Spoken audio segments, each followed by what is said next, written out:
भीमाशंकर कुणाचं, खेड की आंबेगावचं?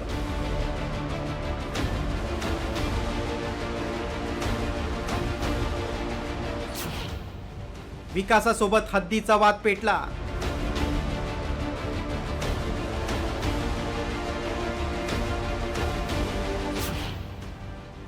दादांच्या राष्ट्रवादीच्या नेत्यांमध्येच जुंपली.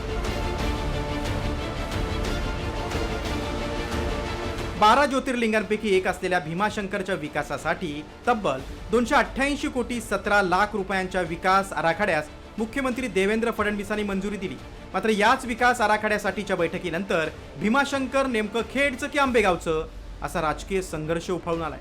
आणि त्याला कारण ठरलंय खेडचे आमदार बाबाजी काळे यांनी घेतलेली भूमिका. भीमाशंकर विकास आराखड्यात आंबेगावचा उल्लेख जोडण्यास खेडचे आमदार बाबाजी काळे यांनी संमती दिल्याचा आरोप होतोय. बैठकीत बाबाजी काळे नेमकं काय म्हणालेत ऐका. त्याला खेड आंबेगाव असं संयुक्त नाव दिलं तर काही हरकत नाही. मी वळसे पाटील साहेब, मी सहमत आहे तुमच्या मताशी. खेड आंबेगाव कायम नाव ठेवावं, खेड आंबेगाव ठेवलं तरी चालतंय, परंतु भीमाशंकरवाडी ही खेड तालुक्याचं एक नंबरचा भूत आहे. दिलीप वळसे पाटलांच्या विनंतीला मान देऊन बाबाजी काळेंनी मुख्यमंत्र्यांपुढे आंबेगावचा उल्लेख जोडण्याचं मान्य केलं. मात्र भीमाशंकर मंदिर खेड तालुक्यातच असल्याची भूमिका घेत माजी आमदार दिलीप मोहिते पाटील आक्रमक झाले. आता याच मुद्द्यावरून राष्ट्रवादीच्या नेत्यांमध्ये जुंपले. तालुक्यातल्या जनतेला कुठेही विश्वासात न घेता अशा प्रकारची जर ते पावलं उचलत असाल तर आम्ही काही मेलेल्या याची दूध पिरवलं नाही. आम्ही आंदोलन करू आणि म्हणून त्याच्याकरता ही बैठक केली की आता आपल्याला गप्प बसून चालणार आहे. आपण खूप संयमाने घेतलं.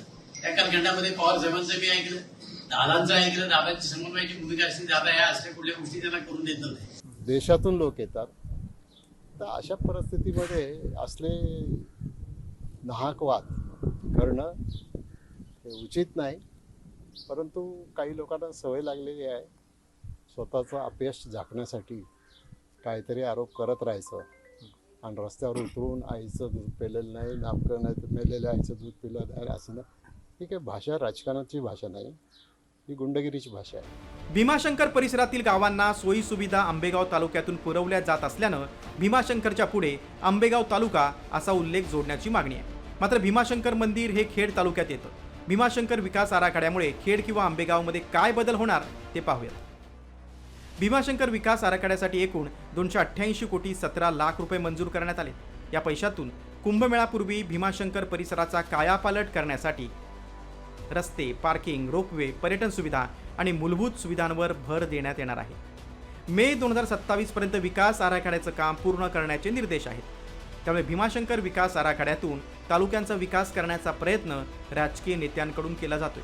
एकीकडे कोट्यावधींचा विकास आराखडा मंजूर होऊन भीमाशंकर परिसराचा कायापालट होणार असताना दुसरीकडे मंदिराच्या हद्दीवरून सुरू झालेला हा वाद राजकीय अस्मितेचा मुद्दा बनलाय.